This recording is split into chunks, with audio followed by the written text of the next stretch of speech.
It said that there was a minister who insisted on granting mining permits. The minister granted mining permits to religious organizations affiliated with his party. This means that NU is only being used as a Mahalil procurement agent. Perhaps it would be better to give the mine back to the government. Because I own a mine. I know how difficult it is to manage a mine. From the start, I disagreed with the granting of the mine to that organization. That's why I refused to sign. Hopefully, by being here, we can all receive blessings from the congregation at this commemoration event and learn from the example of our predecessors. Ladies and gentlemen, I respect you. Back when Gus Dor was still around, and after Gus Dor passed away, I often accompanied you when he was still around, and I often compared Gus Dor with other world leaders and great figures in Indonesia. At that point, I sometimes wonder, why so many people still come to visit Gus Dor's grave? Many still shed tears when talking about Gus Dor. What I want to analyze is what makes Gus Dor so special. And I say this not because I'm his daughter, not because of any pride or anything at all. No, because for us, Gus Dor already belongs to the people.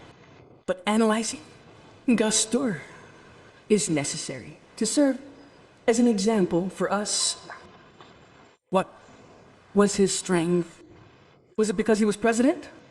But many other presidents in the world after leaving office became ordinary and even forgotten by history. Was it because he was a cleric?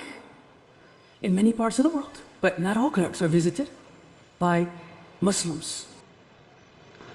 Why was Gus Dor? Because he was a football fan, or because of what? Was he a national hero? There are many national heroes whose names we may only know from history books, but not really know their roles and personalities. I often ponder why. Well, from my observations, Gus Dor was special because he was a sincere person. Yes, a person who sincerely fought for the interests of many, especially those who were oppressed for the most. And Gus Dor was always at the forefront. We, his daughters, were ordinary. If you wanted to pay for school, you'd ask your father for money, but he didn't have any. There was no priest because it had been given to others in need. So you had to wait, son. A week later, after Gus Dor gave a lecture somewhere and received an honorarium, we could pay for school. Even when we were adults, Gus Dor was a contractor in Jakarta, meaning he was contracting. Well, Gus Dor didn't have a large Islamic boarding school, that wasn't it. But he helped many other Islamic boarding schools. So, his work is what many people remember, your sincerity, right? And Gus Dor didn't fight for glory, never fought for position. No. Even K.H. Mustafa Bizri probably knows one of the, what's it called? Adages, right?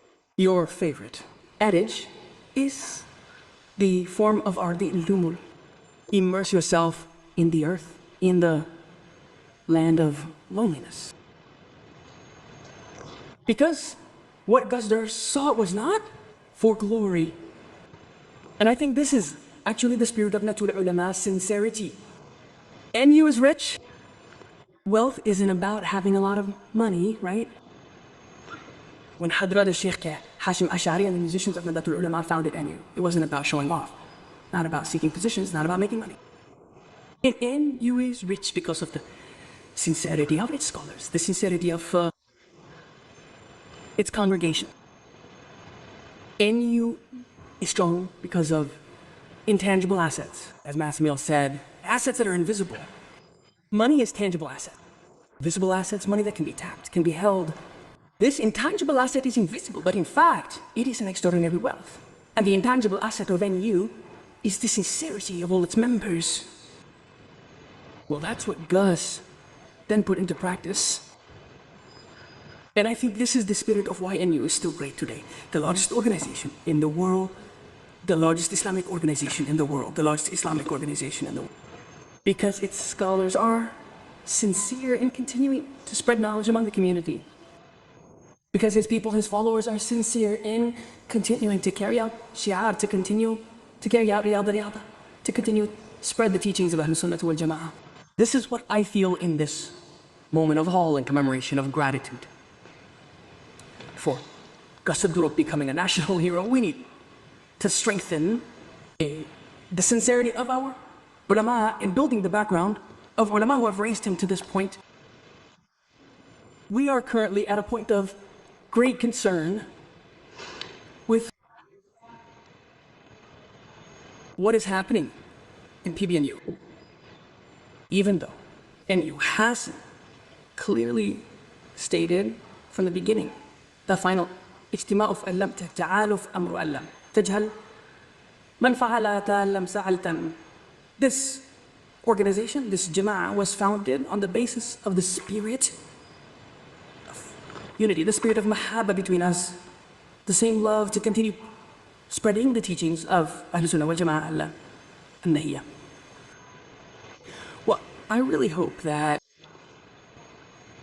what is happening at this time, I think here I am voicing the anxiety of many parties, voicing the anxiety of the Nahdlatul Ulama community, who are confused by what is happening, especially if it is true that what is said is happening because of worldly affairs.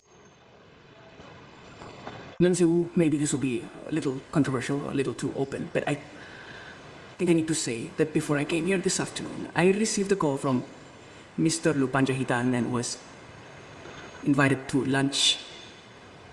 Talked about, of course, national political developments, but also what's happening within NU. There was one interesting thing he said that I want to share with all of us, of course, with his permission. He stated, from the beginning, I didn't agree with that organization being given mines. From the start. That's why I didn't want to sign, said Mr. Luhud. Because I own mines, I know how difficult it is to manage mines.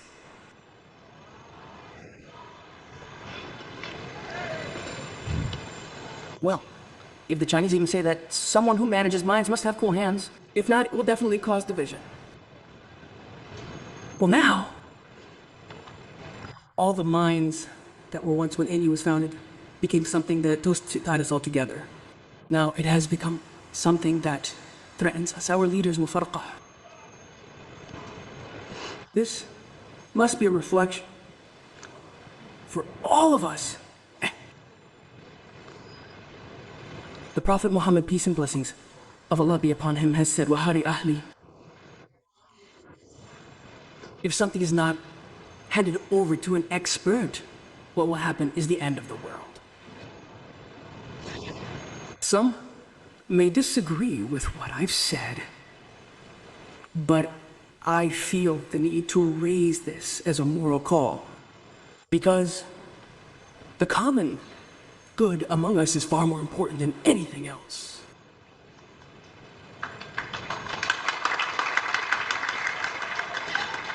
Fasidi Mali. It's now clear that what we see before our eyes is a major harm, namely the harm of division. This must be our top priority. Well, I support the call from K.H. Saeed Agri-Surge, who said it might be better if the mining industry were returned to the government. If the government wants to donate to mass organizations, it would be better to just give the money. It could be used to build schools. It could be used to build Islamic boarding schools. It could be used to build Islamic boarding schools and hospitals, which would be more beneficial. So, ladies and gentlemen, I apologize if my statement might offend many, but to me, Nahdlatul Ulama is so far greater than trivial matters like mining. Therefore, let's save it. We save this organization because it serves as a major umbrella, not only for Muslims in Indonesia, but also for Muslims worldwide. I apologize if anyone is offended, but this is a moral imperative. This is my sense of unease. I apologize for being so open about it at this point. What worries me even more is that I asked Mr. Luhud, who was insistent on granting the mine. He said there was a minister who insisted on granting the mine. Now it turns out some journalist friends are saying that the minister granted mining permits to religious organizations affiliated with his party. This means that Nahdlatul Ulama and you is merely being used as a mahallil, organizer, a mere tool of legitimacy. That's what I think we need to pay attention to. And you shouldn't fall into this kind of Batman trap. And you is great.